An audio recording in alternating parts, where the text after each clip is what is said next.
right. Reading scholars. What is this the right week? Did I? You know what? I just realized. View setting. No. Yes, yeah, that's proper. Okay. And single page. All right, scholars, welcome. So I have that as that time. Anybody that goes into the waiting room that joins after this point, I'll check attendance again in like 15 minutes. So, usually at the 15-minute mark, I try to check it again. So if one of your brothers is in the waiting room, they just need to wait until the 15-minute mark. Just stay in the waiting room. Let me see. Welcome, scholars. Hopefully everyone had a good weekend. This week we're at the top of week 7, right? So today we're going to be working on the last section for chapter 1. So what that means is that you can anticipate exam 2. It's not really a midterm exam, it's just exam 2. It's going to become available this upcoming Sunday over pretty much chapter 1. It's really 1.4, 1.5, and 1.6, but you can't do those sections without using content from the previous chapter or the previous sections. All right, so you can anticipate that exam to become available this upcoming Sunday. Is that right? Yeah, that should be the case, right? And it'll be available for full credit for 7 days, and then past the due date, there's a 10% late penalty. As usual, if you have questions, feel free to unmute yourself to get my attention or type in the chat. I am monitoring the chat. And also, I'll be busy when not with you guys. So if you email me, you have to just bring it to my attention, like at the end of class today. Just remind me and we can talk about it. I can make private rooms and stuff like that. So it doesn't have to linger. Just ask me live and we could talk about it. Okay, so other than that, let's get the party started.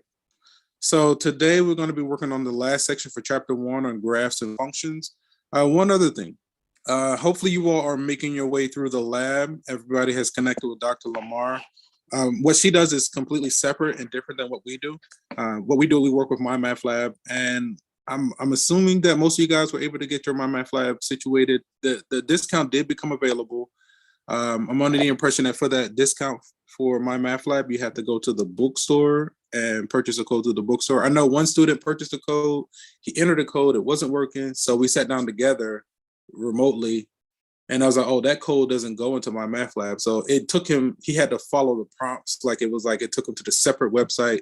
He put that code into that website, and then that website gave him his My Math Lab access code. So it was just kind of like a matter of following the prompts. And eventually we got him in there. And the discount is basically $100 for full access to My Math Lab for 2 years, right? So we're doing our assignments in My Math Lab. That's how we're doing our remote management, online management. And then Dr. Lamar, her whole thing with the lab is something that's completely separate. It's customized. It's something totally different, right? So hopefully you all are making your way through that. When it comes to the midterm grade, basically it's just going to be a snapshot of where we are at that moment in time. So for instance, whatever grade Dr. Lamar gives me for each of you, I'm going to take that and I'm going to scale it to 10% of your overall grade. And then for us, I think like our homework might count for 10%, the quizzes count for 10%, and then your exams is going to be 2 exams those account for like 80% of your grade. And then whatever grade that is, I'm going to scale that score to 90% of your overall grade.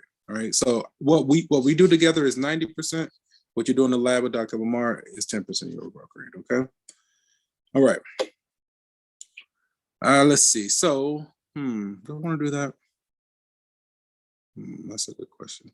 Not really. Okay.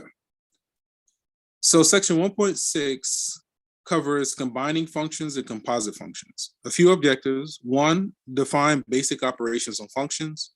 2, form composite functions. 3, find the domain of a composite function. 4, decompose a function. 5, apply composition to practical problems. Okay. Sum, difference, product, and quotient of functions, okay? So let f and g be 2 functions. The sum, f plus g, the difference, f minus g, the product, f times g, and the quotient, f divided by g, are functions whose domain consists of those values of x that are common to the domains of f and g, except for f divided by g, where all values of x that make the denominator 0 must be excluded. These functions are defined as follows. So the sum f plus g of x, it just means f of x plus g of x.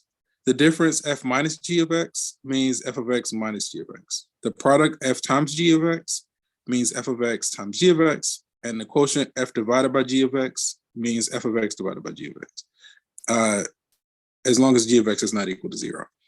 So a common mistake or a common error here is that when students see the form that's on the left, like for instance in that sum, if they see f plus g of x, again, it just means basically say the function f plus the function g. The common error that sometimes students do, they'll see that x and they'll try to distribute it. And so they'll introduce an x is not supposed to be there, right? We're not multiplying by x. The first line just means f plus g, that's it. The second line means f minus g, that's it.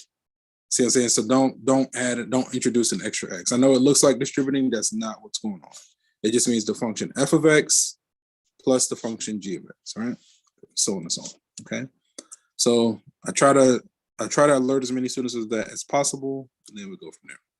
So given this f and this g, find each of the following functions. Let me see, do I want to do this one?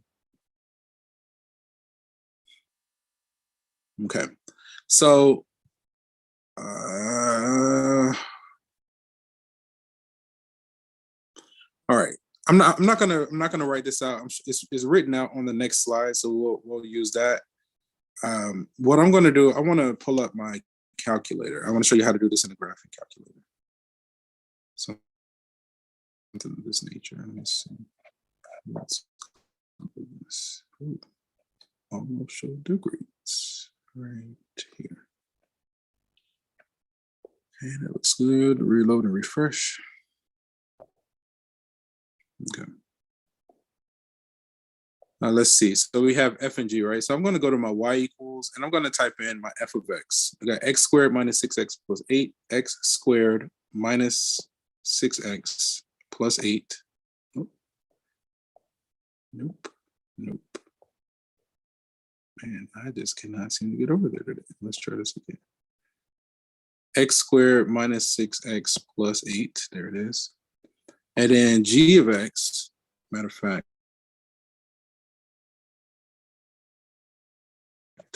might be better if I just go with this. That's fine. G of x is x minus 2. Okay. So my y1 is my f, my y2 is my g, right? So I'm actually just going to type these into the calculator. Okay. So the part A says f minus g of 4. All that means is f of 4 minus g of 4, right? So on the right-hand side of the calculator, there's the button that says clear. To the left is a button that says VARS. I'm going to click on that. I'm going to go to the right to go to my y variables. I'm going to click on number 1 for our functions. I want my f. First, I'm going to say f of 4 minus g of 4. So for f, I'm going to click on number 1. F of 4. Then I'm going to say minus. I'm going to go back, repeat that whole thing, and I'm going to click on number 2. So I'm saying f of 4 minus g of 4, right? Now, if we were doing this by hand, right, we would plug in the 4 into f, plug in the 4 into g, and then subtract our answers. Let me see. 16 minus 24 is what, 8? Negative 8? So f of 4 looks like it's 0. G of 4 looks like it's 2, so the final result should be negative 2. Okay. Let's give B a try. B, again, we're just going to say f of 3 divided by g of 3. So if we plug a g into f, let me see, that's going to be a 9 minus 18 is what, negative 9 plus 8. So that f of 3 looks like it's negative 1. G of 3 looks like it's 1. So the final result, negative 1 divided by 1 is negative 1, right? So if I wanted to do this here, variables, y variables, function, I want to say f of 3 divided by 2, g of 3. And we should get negative 1. Okay. Oh, those are the only 2 that we can evaluate. Darn. The rest of them we got to write out. I was kind of hoping we could just do that all the way. F plus g of x. So if we combine these 2 together, that result is going to be x squared minus 5x. What is that? Plus 6. we said x squared minus 5x plus 6. I guess we can write that part. And like, so all I did for C, I just did f of x plus g of x, and I just combined like terms. All right, I just combined like terms there. Now, I think if I was working on the TI-89, we could actually do the remainder of these in that one, but you know, I never. This is the only one I got working. So, okay, let me a moment here.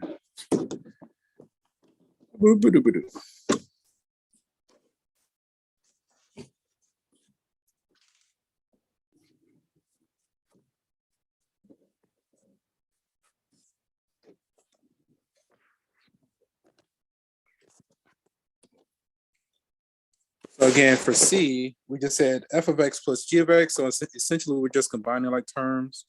So then that result, I'll do it in purple. We get x squared. That's going to be what? Minus 5x plus 6. That's the result we got from there. Okay. And then for D, if we say f minus g, now if we say, and I should be writing these out, I'm just being a little bit, you know, whatever. Let me see. What did we get? I think we got what, a -2 here and a -1 here. No. Just go lay down. Why you wait for me to start before you start trying to get all this attention? Let's see. So if we say f minus g, now notice we have that minus in front of the function g, so we would need to distribute that negative. So that would really be a minus x and a plus 2. So then together that would become minus 7x and plus 10. Okay. Yeah, I'm not going to be able to do f times g that quickly, but we basically have to FOIL. So we need to say each term in f times x plus each term in f times -2, and then combine like terms. And then does this factor? Does f factor? Can we factor f? Let me see if we can factor f. So can we factor this into some form like this for part f, where we have an x and an x? They're the same. So it's a minus and a minus. Is it 4 and 2? All right, so notice that f factors into the green. So now if we say f of x divided by g of x, notice the x minus 2s are going to cancel. And so that result will be, it's going to be x minus 4 as long as x is not equal to 2. There should be a hole or a gap when x is 2. Okay. And again, I'm just not writing it out. Okay, so we can see it here. Oh, I left myself some space already. No. Oh, I left that much space. Oh, okay. Well, I'll keep that in mind going forward. I'm not going to use it right now. So we have it typed out here. All right. So we see our, let me see. So for A, f of 4, right? We're basically plugging in a 4, we get 2. Sorry. When we plug a 4 in for f, we get 0. We plug a 4 in for g, we get 2. So then ultimately that's going to be 0 minus 2, and that's how we get our -2. We plug a 3 in the f, we get -1. 3 in the g, we get a 1. Yeah, and then it's basically going to be -1 divided by 1, which is -1. Okay. C, all right. Basically combine like terms. I think we got this result. We had to distribute a negative into G. Did I put 8? I think I did put 8.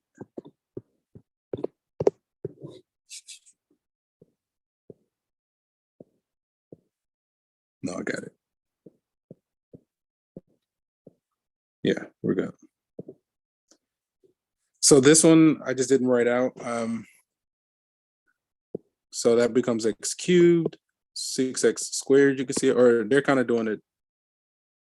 I'm not going to write what they're doing it, but this is x cubed, you see it there. This is going to be a -6x squared, and plus 8x is over here. And then we distribute the -2, you know, and then combine like terms, and we get this line. I think that's doable. And then for f, again, they factored the numerator. These guys cancel. We get this as long as x is not 2. So that domain is based on your original function, right? So even though at the end, this is a linear function, we still need to make, we still need to like say something like, it can't be 2 because, you know, it make a 0 in the denominator in the original function. If we were to look at this graph, it should be basically a diagonal line with a slope of 1 and y-intercept of -4. But then there should be a hole or a gap when x is 2. Right? Okay. Oh, let me check my attendance. Should be some people came late. Oh, not that one.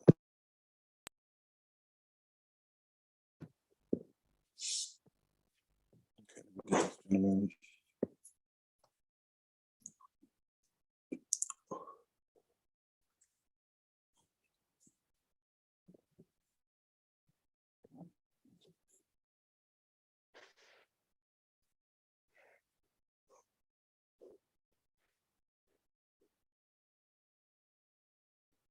Okay.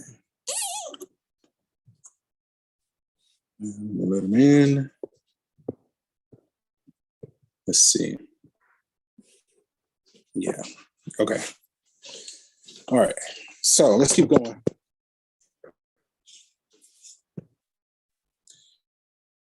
So yeah, and the reason I wait, I do it in 2 ways, because basically what I experienced before was like, okay, class would start at 9 o'clock, right? And I would do my first wave of attendance. And then like every 2 minutes, students would like trickle in. Like I would be done taking attendance maybe at like 9:04. And then at 9:06, somebody would get into the room. So then I would stop to let them in. And then 9:08, somebody would come in. Then I would have to stop. It was way too much stopping. It was very disruptive. So instead of stopping every 2 minutes to get people that would trickle in into class, instead of stopping, I just do 2 main waves. One right at the start of class, and then another, I check attendance again at about the 15-minute mark. I usually give you all full credit for that. Like, I don't mind.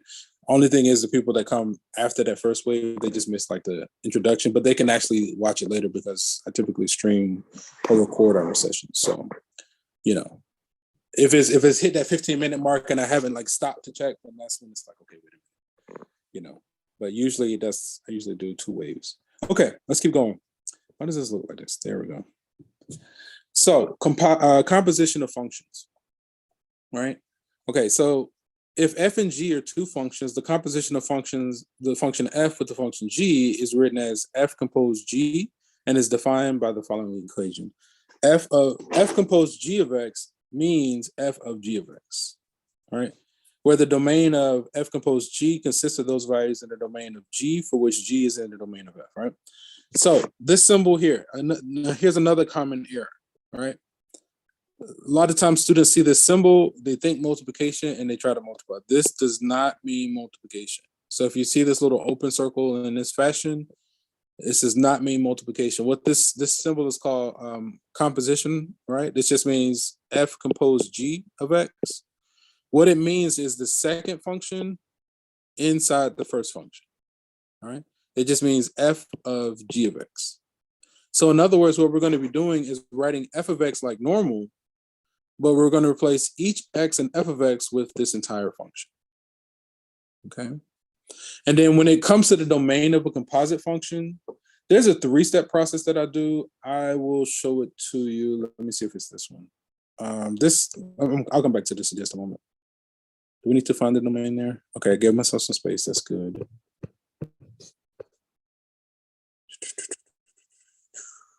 I don't see anything about the domain. Gave myself some more space.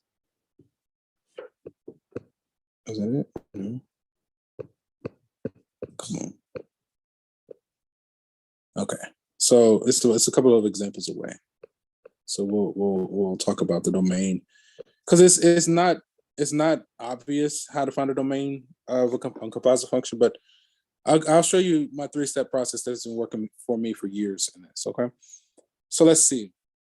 So composition of function. All right, so we start with our domain, right? which is our x. And then, so when we say f compose g, so first we're going to pass it through the inside function g. We're going to produce g of x, all right? So we take our domain, we produce g of x. Then we're going to take those results and pass them through the function f, and that's going to put us into f of g of x, right? So then the domain of this guy comes from here, right? So again, when it comes to domain, we'll see an example. I'll give you a 3-step process on how to do that. So given this f and this g, we're asked to find each of the following. I am tempted to try this in my calculator like I did the other one, just to see, all right? Because we're going to have enough practice with it. Let's see if we can do this in a calculator like we did the other one.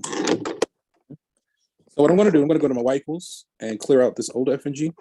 My new f is x to the power of 3. Sounds like my new BFF or something. X to the power of 3, and g of x is going to be x plus 1. X plus 1. Oh, okay. Okay. So let me see if I can do that same technique we did before. Okay. Clear. So for instance, a is asking us to do f of g of 1, right? So if I pull up my function f, which is the first one, I'm going to do open parentheses. Then I'm going to go ahead and pull up the function g, which is my second function. And then another open parentheses. Now I'm going to let x be 1, close off g, close off f. Let me see. Let's do it ourselves first. G of 1 is going to be what? 2. If we plug a 1 into g, we get a result of 2. If we take that 2 and plug it into f, 2 to the power of 3 is 8. We hit enter, we get our 8. All right. I got enough space to write it here. So for a, we're saying f of, again, this means f of g of 1. Okay. So that means f of, but g of 1 just means 1 plus 1. Yeah, work I need to do. Okay. So then this is going to be f of 2. Right. So you see how I did g of 1 by itself separate? I take that answer, now I plug it into f. So then when we say f of 2, that's going to be 2 to the power of 3, which is 8.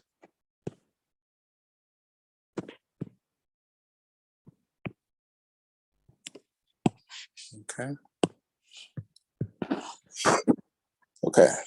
So then for b, if we do f of 1, 1 to the power of 3 is a 1. When we plug that into g, we get 2. All right.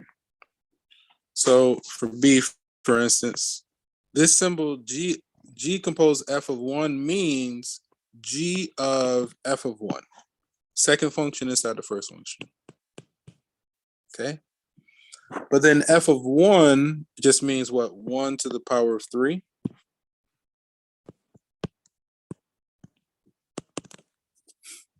Which is just 1. That's already here.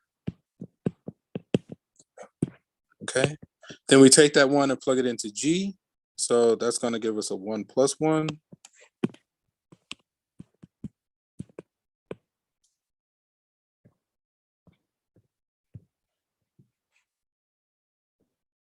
Okay. Boom. Just like that.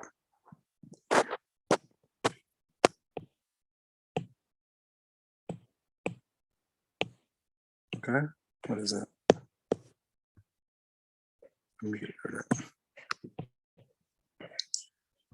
Okay. Oh, and then we can do it here, right? In the calculator. So g, let's call on that second function. So that's going to be number 2 of, let's call on the first function, f of 1. And the answer should be 2. Okay. f of negative 1. So we plug negative 1 into f, we get negative 1. Then we plug negative 1 back into f, we get negative 1 again. All right, I'm just going to put it. All it means, this means f of negative 1, right? But f of negative 1, here, and let's be consistent.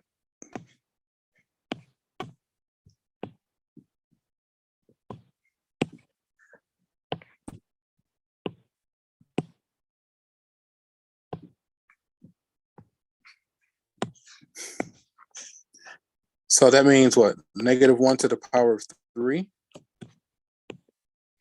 which is just going to be f of -1. But then that's going to be -1 to the power of 3, which is just -1.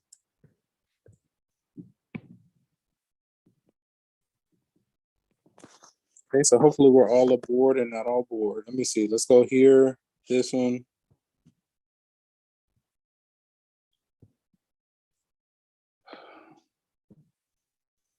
Oh, Professor, your screen stopped sharing.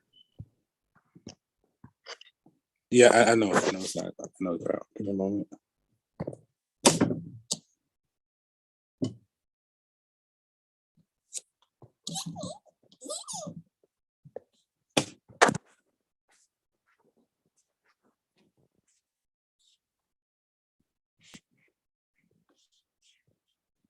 Okay.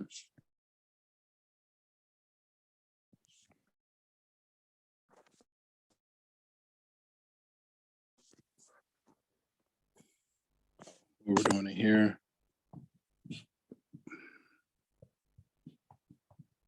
So f of -1, and we should get -1. Okay.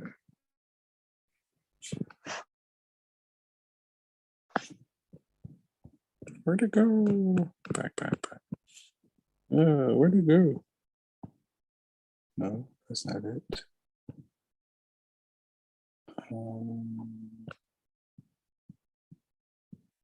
There it is, right?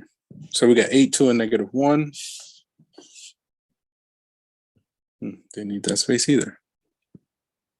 So we see the 8 there, the 2, and the -1. Okay, we are like cruising through these. Okay, given this f and g, find each of the following. Yes, let's do this. Okay, and let me actually get a copy. I think I will use my space on this one. I guess. That's decent. Done. Copy and delete. Okay. Paste. Paste. Cool. We're just going to kind of use this as a reference.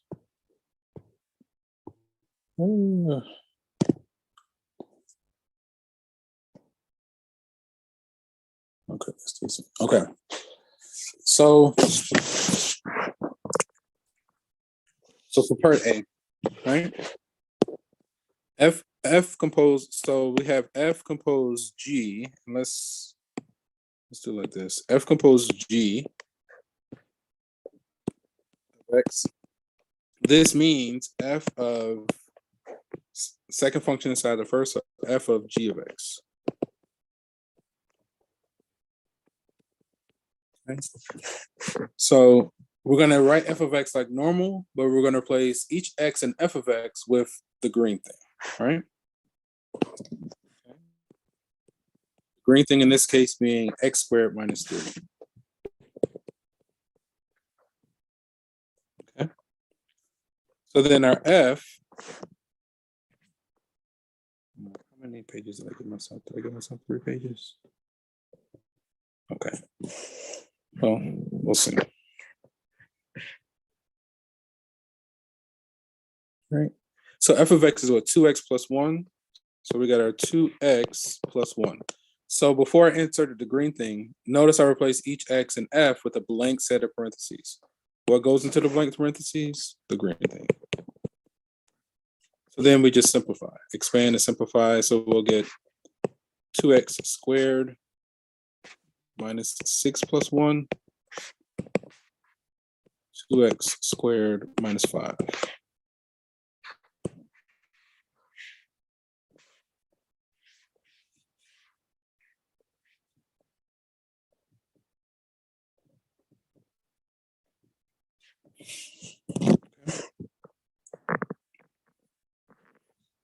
All right, so then for B,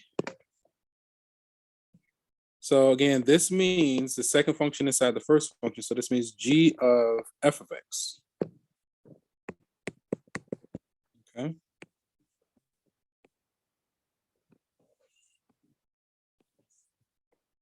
Okay. So our f of x in this case is 2x plus 1.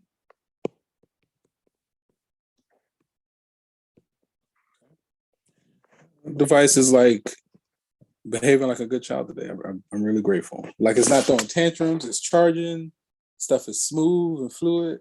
I was like, hopefully I'm not speaking too soon. I didn't want to say nothing until we were done for the day, but I was like, it's okay. You know, if it wants to throw a tantrum, it's okay. All right, let's keep going. So f of x, 2x plus 1. So then we're going to write g of x. First thing we're going to do is replace each x in g of x with a blank set of parentheses. So that's going to be x squared minus 3. And then the fuchsia thing goes into the blank parentheses. Okay. It's okay. So then if we FOIL, right, we're squaring a binomial. So if we FOIL, that's going to be 4x squared plus 4x plus 1 minus 3 minus 2, right? Can I paste? Yes. Okay, that looks decent. And then for C,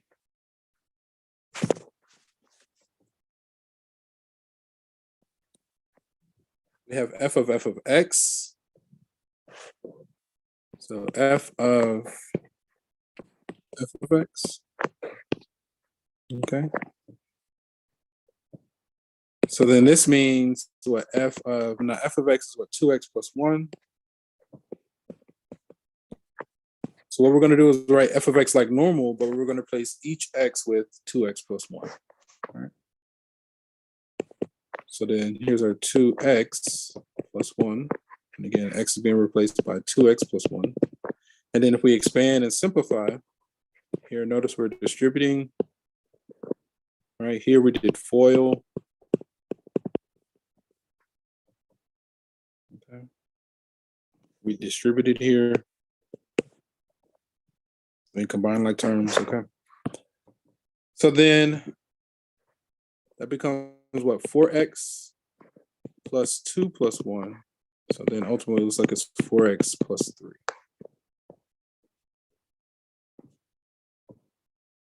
Boom.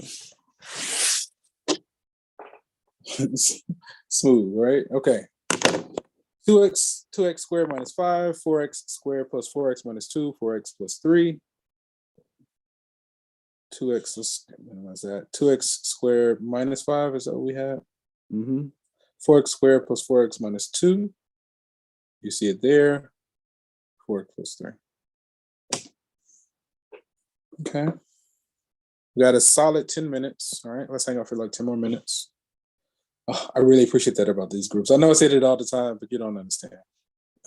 Like, I don't miss, like if I had to be in person for this 9 o'clock class, that means I would try to get to campus by 8 o'clock. A lot of times I would try to go to breakfast. So somewhere between 7 and 8 o'clock. I don't try to get there like at 9 because then I'm gonna get caught in traffic. I'm gonna be late, If I expect you guys to be on time, I need to be on time, right? So if I'm getting in there like in the 7 o'clock hour, I'd have to leave home 6 just to avoid traffic, something like that.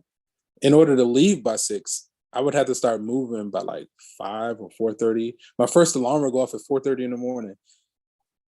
With that class meeting today and me being remote, let me see. I stayed in the bed until maybe 20 minutes before the start. And even then, I didn't get all the way. I just got up just to log in and make sure to be available on time. So it's like, yeah. So it's like, but look at that, 4:30. So that's the difference. That's 4 hours.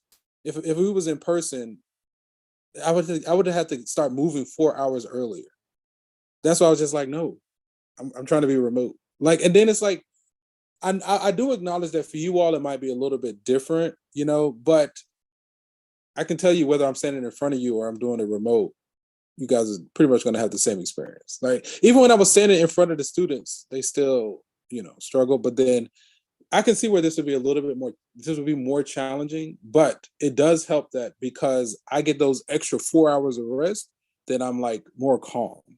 You see what I'm saying? Like versus, day in and day out, 4 hours to show up for a 9 o'clock class, I'll get irritable. I'll be like, man, fuck this grade. I'll be irritable. You don't want me to be irritable because because then it's like, it's harder for me to be gentle when it comes to like certain things, right? So, that's why I'd be like, I'm grateful. Okay. Let's see. Okay, let's keep going. And again, anything that we don't finish here, the recording is already available, so you can always use that. Okay, so given this f and this g, find f composed g of x and the domain. I definitely need some space on this one. Cool, there's 1, 2. That might be enough. Okay, cool beans.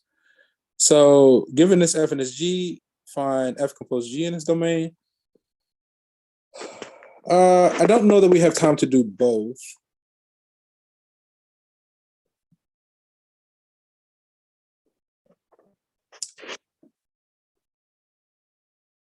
Hey, Google, give me a random number between 1 and 2. Here's a random number, 1. Okay, we'll do the first one.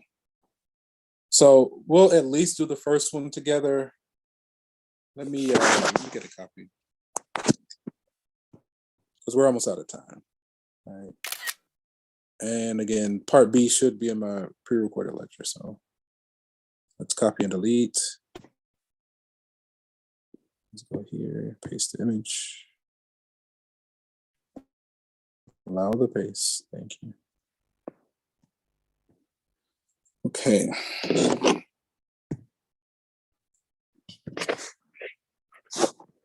So given this f and this g, if we're working on part A, matter of fact, let me just crop it a little bit further. Right there. Just go ahead and knock that out.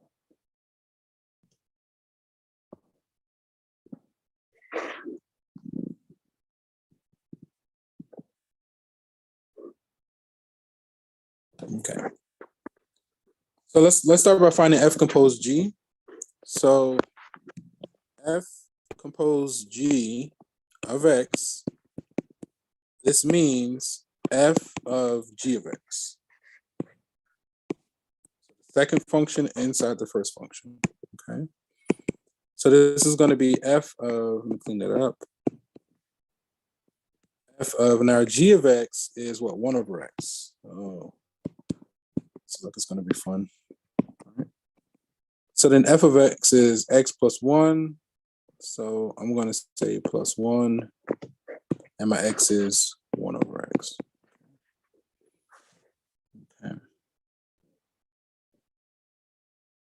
Okay. That should be fine. Okay. So let me box this.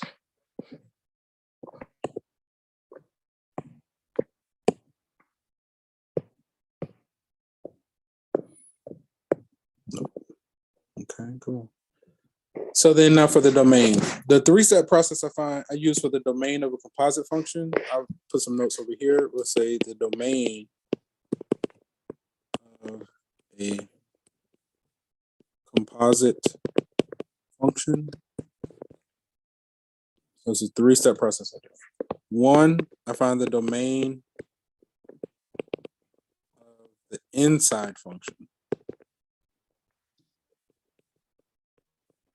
2, I find the domain of the simplified function. And then 3, I take their intersection. So that's the 3-step process I use to find the domain of a composite. This just seems like it works the best. I haven't had any trouble with this technique. Let's see. So the inside function in this case is going to be our g of x. So then for the first part, the domain of g of x. Okay. So if we look at g of x for a reciprocal function like of this nature, in general, for a rational function, the domain is going to be all reals except any x that makes the denominator 0, right? So the domain of g is going to be everything except 0. So x is not equal to 0, right? Okay. So that domain is everything except 0. And then the domain of the simplified function, which is what we have in the box, I think it's the same restriction, right? Because the only restriction is we can't divide by 0. So then that happens to be the same domain. X is not equal to 0. So then everything except 0 intersection, everything except 0 is just going to be that same set. Everything except 0, right? So then to write that in the interval notation, so for instance, if here's 0, we want everything to the left of 0. Let me do it like this. We want everything to the left of 0. We want everything to the right of 0, but we don't want to include 0, so we put parentheses. So then to translate that into interval notation, let me give myself some space. I'm gonna move some stuff around. Okay, I'll put number 2 over here, and I'll move this up. Okay. So then we want to translate this graph into interval notation. The far left is what? Negative infinity. Let's do that again. That's better. Up until 0. And then we want everything on the right, which is going to be what? 0 to infinity. Infinity always gets a parentheses in this context because we do not want to include 0. 0 gets a parentheses as well. We combine these two sets by using union. That means you can pull something. The solution set is going to be the left interval combined with the right interval. Okay. So that's the domain of our composite function. Okay. Let's copy and paste. I see the clock. Style. This. Okay. So we had time for A. B, I'm going to have to leave for you. Let me just do a quick scan. Okay, you see the result for A there. B, I'm going to have to leave that one for you. So this example is working backwards. So we saw examples where we started with 2 separate functions and then we took their composition. So now we want to start with the result and decompose it or work backwards. So there are multiple correct answers here, just as long as you do it properly. I'm going to have to leave this for you. I just wanted to kind of just introduce or talk about that concept of working backwards. And then this is just an application. Okay. All right, I thought we're out of time. All right, gentlemen, are there any burning questions before we go our separate ways for the day? Style, let me share. Let's put it in the right folder. 3, traditional, notes, updated daily. Yeah, this is week 7. Okay. All right, so when this bar finishes loading, you'll receive a copy of anything that you saw me writing. If there aren't any burning questions, we're going to go ahead and end the session here. From one beautiful mind to another. Enjoy the rest of your day, guys. See you Wednesday, same time, same place. Take care. Peace.